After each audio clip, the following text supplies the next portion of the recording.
సచివాలయం పేరుకే రాష్ట్ర పరిపాలన కేంద్రం. ఒక్క పని సరిగ్గా జరగదు. రోజంతా పడిగాపులు, కార్యాలయాల చుట్టూ ప్రదక్షిణలు, అధికారుల ఆక్రోశాలు, తలపొగరు సమాధానాలు. ఇన్ని భరించి అన్ని స్థాయిల్లో చేతులు తడపాలి.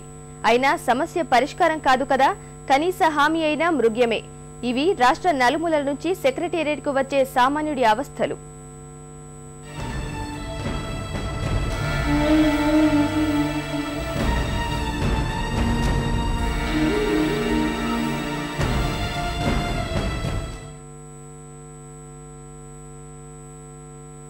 రాష్ట్ర వ్యాప్తంగా వివిధ అవసరాల కోసం నిత్యం చాలా మంది సచివాలయం గుమ్మం తొక్కుతూనే ఉంటారు. కొందరు ఓటేసి గెలిపించిన ప్రజాప్రతినిధుల్ని, మంత్రుల్ని నమ్ముకుని వస్తే, మరికొందరు ఎలాగైనా పని కాకపోతుందా అన్న మొండి పట్టుదలతో వస్తారు. ఎలా వచ్చినా చివరకు వారికి నిరాశ, అసంతృప్తి మిగులుతోంది. అధికారులు ఎక్కడ దొరుకుతారో తెలియదు. అమాత్యుల దర్శనాలు ఎప్పుడవుతాయో చెప్పలేని దుస్థితి. ఇలా గంటల పాటు క్యూలైన్లలో కూరాపాట్లు పడుతూ తీరా అధికారి దగ్గరికి వెళితే ఇప్పుడు కాదని కోపగించుకునే వాళ్లు కొందరైతే, మరికొందరు ఆశపెట్టి పడిగాపులు కాయించుకుంటారు.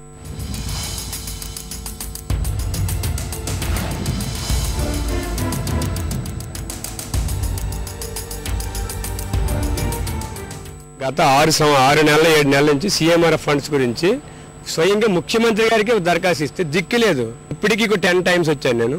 అంతవరకు మీరు ఫైల్ రన్ చేస్తారు, ఎక్కడి వరకు వచ్చిన ఫైల్ మాకు తెలియదు. దరఖాస్తు లేదంటారు సీఎంఆర్ఎఫ్ లో. అంటే ఇప్పుడు ఎన్ని దరఖాస్తు ఇచ్చినా బొట్ట దాకా అయిపోతుంటే మరి సామాన్య మానవుడు ఎవడొస్తాను? నేనంటే ఎడ్యుకేటెడ్ గా వచ్చాను, తేవాలి అని అంటే డిమాండ్ చేయలేదు, కానీ కొంత ఖర్చులు అవుతాయని చెప్పారు. ఇప్పటికీ ఒక నెలకోసారి, 10 రోజులకోసారి, 20 రోజులకోసారి తిరుగుతూనే ఉన్నాం సార్. ఇక సీఎం పేసి పోగానే సెక్రటరీ ఏదో ఒకటి చెప్తాను, వెళ్ళిపోమంటాను సార్. డబ్బులు పెట్టకనే ఇటు తిరుగుతాను కదా సార్. 10 ఏళ్ల సంది డబ్బులు అది పెట్టినా కూడా చిక్ అయిపోయింది సార్. కొందరైతే కనీసం సమాచారం ఇవ్వాలన్నా చెయ్యి తడపాలంటారు. జేబుగుల్ల చేసేదాకా జలగల్లా పట్టి పీడుస్తుంటారు. అలాంటి వారికి ముసలి మొతక, ఆడా మగ అన్న తేడా కూడా ఉండదు. ఎవరైతే మాకేంటి అన్న తరహాలో అందినంతా దండుకుంటారు. మేము సెక్యూరిటీ వాటికి పని గురించి వస్తున్నాము. మాకు ఎన్నిసార్లు తిరిగినా పని జరగట్లేదు. వాళ్ళు వీళ్ళు లంచాలు అడుగుతున్నారు, లోపలికి పంపిణీకి చాలా ప్రాబ్లం అవుతుంది సార్. పొద్దున వచ్చి సాయంత్రం వరకు ఎండలో, పొద్దున వస్తే సాయంత్రం అంటున్నారు, సాయంత్రం వస్తే పొద్దున అంటున్నారు. ఆడవాళ్ళకి ఇంకా వేరే కారణాలు ఉంటాయి, దానికి వెళ్ళటానికి కూడా చాలా ప్రాబ్లం అయ్యి ఇక్కడ ఎండలోనే పొద్దున్నే సాయంత్రం వరకు ఉంటున్నాం సార్. మేము పూర్తిగా 70-80 సంవత్సరాల వయసులో ఉన్నటువంటి వాళ్ళము. ఇక్కడ ఈ ఎండకు ఓర్చుకుంటూ, వానకు దడుచుకుంటూ, చలికి కూడా గుప్పట్లు కట్టుకొని కూసుండుకుంటూ కూడా మేము లోపలికి పోవాలంటే మాకు అటువంటి ముసలి వాళ్ళకు కూడా ఎలాంటి అవకాశం దొరకలేదు.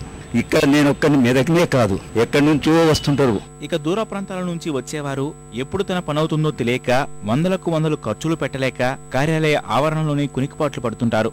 సరే, ఎక్కడైనా పని కావాలంటే డబ్బులు తీసుకోకుండా ఎవరు చేయరు. మరి ఏదో ఓ పద్ధతిలో తీసుకుంటే మంచిది, అతిగా తీసుకోకుండా.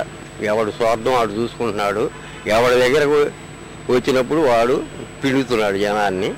రోజు సచివాలయానికి 500 నుంచి 1000 మంది సందర్శకులు వస్తున్నా 2 గంటలు మాత్రమే అనుమతిస్తారు. మరో 3 గంటలు అదనంగా పెంచనున్నప్పటికీ 10% మంది పనులు జరగడం లేదన్నది జగమెరిగిన సత్యం. అందించేది పారదర్శక పాలనని పదే చెప్పుకునే ముఖ్యమంత్రి ఇప్పుడు తన కార్యాలయం సాక్షిగా జరిగే ఈ భోగతానికి ఎలాంటి చర్యలు తీసుకుంటారో వేచి చూడాలి. కెమెరామెన్ పురుషోత్తంతో సచివాలయం నుంచి విఎస్ఎన్ కృష్ణ, ఈటీవీ న్యూస్.